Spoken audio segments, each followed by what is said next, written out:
नमस्कार दोस्तों, stock tricks के एक और वीडियो में आपका स्वागत। दोस्तों, हम लोग काफी पहले से बात कर रहे हैं कि इलेक्ट्रिकल व्हीकल में काम करने वाली कंपनियों पे नजर बना के रखिए, चाहे टू व्हीलर्स हो या फोर व्हीलर्स हो, यानी बस में। जैसे कि आपको एक नाम होगा ओलेक्ट्रा ग्रीन टेक। ओके, ओलेक्ट्रा ग्रीन टेक देख रहे हैं क्या जबरदस्त दे रहा है। तो उसी तरह की एक दूसरी कंपनी है जो उसी न्यूज से काफी थी। हालांकि कंपनी तो बहुत पुरानी है, लेकिन लास्ट के 2 साल में काफी कंपनी चला भी है। ये देखिए, लास्ट की ये उसका चार्ट है। आप देख सकते हैं 2021 के अंदर इसके से कैसे चला। जैसे इसने 200 का आंकड़ा निकाला 2022 में, और क्या जबरदस्त आग लगा हुआ है, एकदम रॉकेट की तरह। जैसे चंद्रयान ऊपर गया हुआ है ऐसे ही दिख रहा है, जैसे एक लाइन में ही चंद्रयान की तरह एकदम ऊपर ही सीधा उठते चला गया। तो क्या इस स्टॉक पे जाकर अभी खरीदारी कर लें? दोस्तों, मेरा यही सजेशन है कि इस स्टॉक पे खरीदारी करना अभी बेवकूफी होगी, फुलिशनेस होगा। क्योंकि देखिए, हमारे देश में एक कहावत है, या शेयर मार्केट की एक कहावत है कि भाव भगवान छे, यानी कि सस्ता में जो मिले वो खरीदो और ऊपर बेचो, या महंगा बेचो, यानी कि नीचे खरीदो ऊपर बेचो। ऊपर खरीद लोगे, थोड़ा सा भी डाउन हुआ पैनिक कर जाओगे, और डाउन होकर वापस रिकवर होने में इसको अगर 2 साल भी टाइम लग गया तो क्या करोगे आप? तो इसलिए अभी नहीं खरीदना है इस स्टॉक का। चलिए पहले स्टॉक के बारे में जान लेते हैं। स्टॉक पे पहले न्यूज क्या आया था वो हम लोग देख लेते हैं। जी हाँ दोस्तों, मैं बात कर रहा हूँ जमुना ऑटो की। ठीक है, जेबीएम। जेबीएम ऑटो में जब जाएंगे तो आप देखेंगे, इनके जब बिजनेस सेगमेंट में जाएंगे तो देखेंगे दोस्तों, ये किस तरीका से काम, auto component and system manufacturing में बसेज एंड इलेक्ट्रिकल व्हीकल। इसी buses and electrical vehicle segment की ऑटो इलेक्ट्रा भी कंपनी है, या दूसरी भी कंपनी है, एक जमुना ऑटो भी है। ईवी एग्रीगेट्स, मतलब कि ईवी के पार्ट्स वगैरह बनाते हैं, EV charging and infrastructure, renewable and environmental management. तो आप इनके बिजनेस को जाकर देखिए। मैं आपको इंकरेज करूंगा कि इन्वेस्ट करने से पहले आप इनके बिजनेस को एक बार देखिए। अगर देखिए, निसंदेह ऐसी कंपनियों का बिजनेस जो है ब्राइट है, लेकिन इसके लिए आपको 10 साल का टाइम देना पड़ेगा। 10 साल 15 साल का टाइम देना ही पड़ेगा दोस्तों। चलिए, जमुना ऑटो से रिलेटेड जो एक न्यूज आया था परसों के डेट में, उसी न्यूज को हम लोग पढ़ते हैं। ठीक है, देखिए जमुना ऑटो से आया हुआ है न्यूज, और ये क्या है, 13 जुलाई को यानी थर्सडे के दिन क्या न्यूज आया था। और इन्होंने बीएससी और एनएससी को इन्होंने बताया था कि इनको, न्यूज का ये है कि 5,000 electric buses, 5,000, mark my word, 5,000 electric buses for supplying to various SUT, मतलब कि states, the states of Gujarat, Haryana, Delhi, Telangana, Orissa, among other.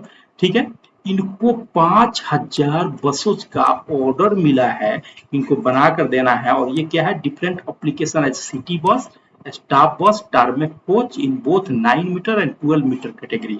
Buses में कई सारी कैटेगरी होती है, एक वेरी लार्ज बस होती है, एक स्टाफ बस होती है, और कुछ कंपनियां अपने स्टाफों के लिए बस वगैरह का अरेंज करती है। ठीक है, स्टाफ बस उनको बोलते हैं। तो उस तरीका के बस की कैटेगरी है 9 मीटर और 12 मीटर की कैटेगरी में इनको 5,000 इलेक्ट्रिक बसों का कॉन्ट्रैक्ट मिला है, डिफरेंट स्टेट, गुजरात, हरियाणा, दिल्ली, तेलंगाना और उड़ीसा से। और इसी न्यूज ने इस शेयर को एकदम रॉकेट बनाकर रख दिया। हालांकि जैसे आपने देखा कि 2020 में जैसे इसने 200 का लेवल को पार किया था, ये तब से ही अपसाइड मोमेंट बना हुआ है। इलेक्ट्रिकल व्हीकल पे काम करने वाली, रिन्यूएबल एनर्जी में काम करने वाली हर कंपनी ही बनी हुई है, लेकिन अब ये बहुत ज्यादा ऊपर चला गया है। और ये है फ्राइडे के प्राइस का। कि जमुना ऑटो का मैं डे फ्रेम का चार्ट लेके आया हूँ दोस्तों। एक अपील कि अगर आप नए इस चैनल पर, तो प्लीज चैनल को लाइक कीजिए, सब्सक्राइब कीजिए, अपने दोस्तों के साथ शेयर कीजिए, कमेंट करके बता सकते हैं कि आपको ये एनालिसिस कैसा लगा। आप यहाँ पर ये देखिए, मैं आपको थोड़ा सा चार्ट को जूम करता हूँ। ठीक है, ये देखिए, ये है फ्राइडे के दिन कैंडल का। इसने ऑल टाइम यहाँ पर हाई बनाया, फिर यहाँ से कंसोलिडेट कर रहा था, और जैसे ही न्यूज आई थर्सडे के दिन, ये फ्राइडे के दिन का रेड कैंडल है। बहुत ज्यादा स्टॉक ऊपर चला गया है। अब यहाँ पर स्टॉक बाई करना खतरे से खाली नहीं है। ठीक है, मान लीजिए कि आपने इस प्राइस पे बाई किया और थोड़ी सी इसके अंदर प्रॉफिट बुकिंग आई, जो कि आना स्वाभाविक हुआ, 1200 1100 के बीच में आ गया, तो आप पैनिक कर जाएंगे। आप पर स्टॉक 350 के आसपास में लॉस में रहेगा, और ये 350 का लॉस रिकवर होने में आपको भी अगर टाइम लग गया तो और ज्यादा आप पैनिक करेंगे। तो इसके लिए बेस्ट तरीका ये है कि इस ऑल टाइम हाई पर जाकर ना बाई किया जाए। ये होते हैं सब मूविंग एवरेजेस, जो होते हैं ये स्टेशन होते हैं। ठीक है, ऐसा दुनिया का कोई भी स्टॉक नहीं है कि अपने मूविंग एवरेजेस के पास ना आए। मैं चैलेंज करता हूं, मैं गारंटी देता हूं कि मूविंग एवरेजेस कभी झूठ नहीं बोलते हैं, आना ही आना है। जो लोग यहाँ पर खरीदे थे वो कभी ना कभी प्रॉफिट तो बुक करना ही है ना दोस्तों, क्योंकि जो लोग नए बच गए हैं, जिनकी एंट्री मिस हो गई है इस ट्रेन में, वो यहाँ पर जाकर चलती हुई ट्रेन में तो एंट्री नहीं लेंगे, वो ट्रेन में एंट्री लेंगे जब स्टेशन पे आएगा गाड़ी। तो मैं आपको सजेस्ट करूंगा कि अभी आप इसमें अगर इन्वेस्टमेंट का इरादा भी कर रहा है तो वेट कीजिए। ये 1000 से लेकर 1050 का लेवल जो ये पहला कंसोलिडेशन था, इस कंसोलिडेशन के पास ये मिले तो ये बेस्ट प्राइस होगा एंट्री लेने का, लॉन्ग टर्म के लिए भी और स्विंग ट्रेड के लिए भी, क्योंकि एक बार ये पुल बैक तो लेगा ही लेगा। एक बार में ऐसे से स्टॉक नहीं गिरता है, ये पुल बैक होगा, क्योंकि जो लोग का यहाँ पर मिस हो गया था, जो भी इन्वेस्टर और ट्रेडर का, अब इस स्टेशन पे तो एंट्री लेने की कोशिश करेंगे।